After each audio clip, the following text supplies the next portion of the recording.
vous assure, je voulais à tout prix débriefer le discours, enfin le monologue, enfin la logorée, enfin le truc qui nous a fait passer dans la douleur, je vous l'accorde, 3 heures hier après-midi et qui était prononcé par le Premier ministre. Entre autres, je sais, j'ai vraiment écouté, il n'était pas tout seul, c'est vrai.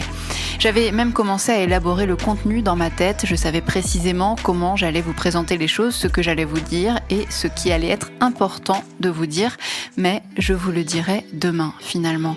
Ça peut attendre, non ?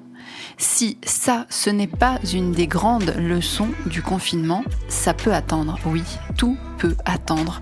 On n'est pas à une journée près, pas à une semaine près même. Alors je vous les dirai demain, toutes ces choses importantes qu'il faut vraiment que je vous dise. Promis, demain, pas maintenant, mais promis, elles sont importantes. Mais pas maintenant donc, pas aujourd'hui, pas là, je peux pas. J'ai pas pu parce que j'ai été envahie par un flot d'amour, dépassée par un flot d'émotions, ébahie par tant de chaleur humaine, de créativité, de plaisir à être ensemble, de joie, de vie, d'amitié, de rire, de larmes, de musique, de paquets de farine, de souvenirs, de vidéos, de messages, de mots doux, d'affection, de tendresse, de chambrage, de je sais pas. Aujourd'hui, en tout cas, c'est vous qui m'avez comblé. Aujourd'hui, vous m'avez prouvé, et laissez-moi le partager avec tous ceux qui m'écoutent, vous avez prouvé qu'il y a toujours de l'amour, qu'on a tous autant envie de se voir, de boire un verre ensemble, de passer un moment les uns avec les autres, de se sentir, de danser, de chanter, de savoir qu'on est là les uns pour les autres, les uns avec les autres, même sur un trottoir, même à travers un écran, même sur un coin de table. Aujourd'hui, vous m'avez prouvé que mon passé est une force, que mon présent est une richesse et que mon avenir ne se fera pas sans ces énergies-là. Aujourd'hui, vous avez prouvé que le passé est une force, le présent une richesse et l'avenir à construire ensemble avec toutes ces belles énergies qu'on a tous en nous.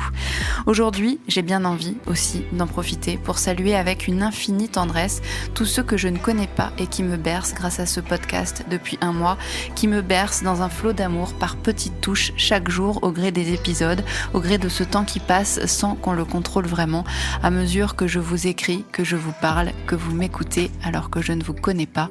Vous êtes aussi un cadeau, un de mes plus beaux cadeaux en cette période si étrange. On a tous envie de se voir, de s'aimer, de se toucher, de vivre, de revivre, on ne sait pas comment, mais j'ai terriblement envie de vous dire à tous de ne rien lâcher parce que rien que pour des moments d'humanité comme on m'en a fait vivre aujourd'hui, il faut la vivre, notre vie. Ne rien lâcher parce que l'être humain a en lui une telle force de vie, une telle envie de partager et de vibrer qu'il faut rien que pour ça qu'on reste éveillé, y croire, se battre et aller les chercher, ces choses simples qui nous manquent tant, aller les rechercher et je suis sûre maintenant qu'on saura certainement les savourer, ces moments de retrouvailles, ces moments où on se retrouvera vraiment. Restons éveillés donc, les yeux et le cœur grands ouverts et n'ayons pas peur de l'avenir, puisqu'on va le vivre ensemble. On a déjà fait un beau bout de chemin, on en a encore et du bon c'est sûr, je ne peux qu'y croire après les démonstrations de force que vous m'avez faites aujourd'hui. Aujourd'hui donc c'est vous qui m'avez comblé, aujourd'hui vous m'avez ramené à l'essentiel et l'essentiel c'est vous. Aujourd'hui j'ai eu 40 ans en confinement.